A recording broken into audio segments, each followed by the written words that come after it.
Hi everyone, welcome back to A Little Bit of Everything. In today's episode, we're diving into one of the most practical books on personal growth, Atomic Habits by James Clear. This isn't just a review, it's a deep conversation about how tiny changes in your day can lead to massive results over time. By the end of this talk, you'll know how to build habits that stick, break habits that hold you back, and redesign your environment so success becomes almost automatic. So what's a habit? It's simply a behavior you repeat often enough that it becomes automatic. And what James Clear discovered is that the secret to changing your life isn't making huge goals. It's making small, consistent improvements. Habits so small they seem atomic, like little building blocks of a new life. So grab a notebook, settle in, and let's dive in. Chapter 1. Why Small Habits Matter. We often think big change requires big action. Dramatic resolutions, overnight transformations. But real progress almost always comes from small, consistent steps. Improving just 1% a day doesn't sound like much, but over time it compounds into something powerful. Just like money earning interest, your habits earn interest too. The effects may be invisible at first, but after months and years, they become obvious. Think about a friend who saves a little money each week. It doesn't seem like much in the beginning, but after a while the savings build into a real cushion.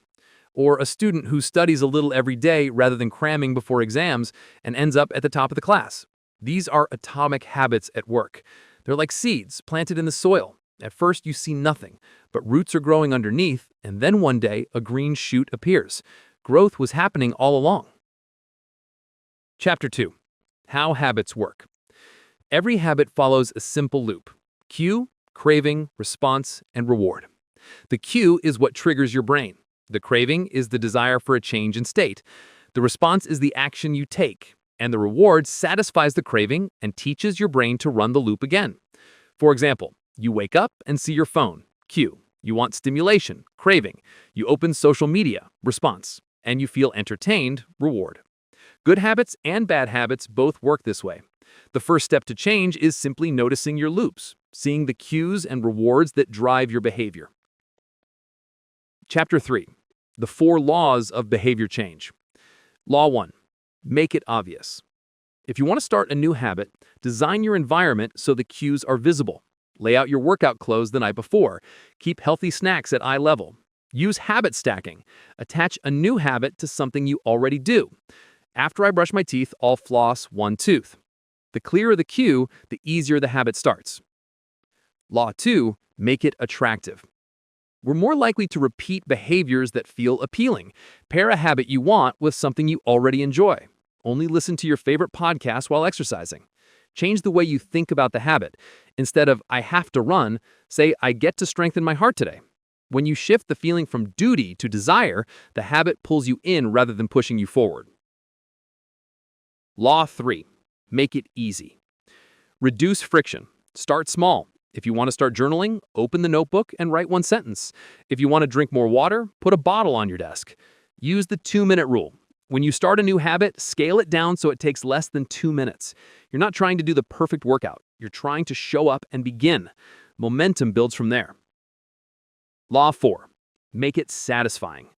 We repeat what feels good. Give yourself an immediate reward after completing a habit. Track your progress visually.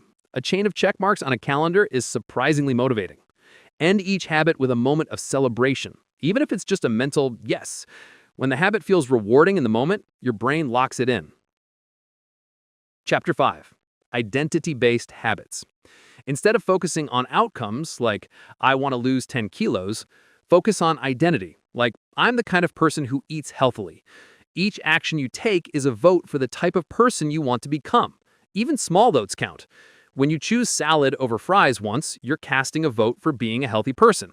This shift is powerful because it's no longer about willpower. It's about living up to your identity. You're not trying to quit smoking. You're a non-smoker. You're not trying to write a book. You're a writer. Chapter 6. Breaking bad habits. Breaking bad habits is simply inverting the same 4 laws. Make it invisible. Remove the cue. Make it unattractive. Remind yourself of the downsides. Make it difficult. Add friction. Make it unsatisfying. Get an accountability partner who knows when you slip. If you're trying to stop scrolling at night, leave your phone in another room. If you want to stop eating junk food, don't keep it in the house. Over time, the craving weakens because the cue disappears and the reward is replaced. Chapter 7. Systems over goals. Goals are the results you want. Systems are the processes that get you there. You do not rise to the level of your goals. You fall to the level of your systems. Instead of setting a goal to run a marathon, build a system of running 3 times a week. Instead of save $5,000, set up an automatic transfer from your paycheck. When you love the process, the results take care of themselves. Chapter 8. Environment and social influence. Your environment shapes your behavior more than motivation does. Surround yourself with people who have the habits you want. If everyone at your office eats healthy lunches, you'll naturally eat healthier.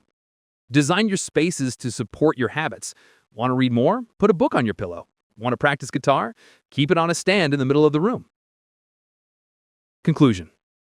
So that's Atomic Habits in action. Tiny changes, big results. 4 laws to build good habits and break bad ones. Focus on identity, not just outcomes. Create systems and design your environment so success is the default. You don't have to change everything overnight. Start with one small habit today. Maybe it's drinking a glass of water first thing in the morning, or writing 1 sentence in a journal. Small wins compound into big transformations. If you found this helpful, subscribe to A Little Bit of Everything for more deep dives into books and ideas that can improve your life. And let me know in the comments which habit you're going to start today. Thanks for listening. And remember, small steps every day lead to big changes over time.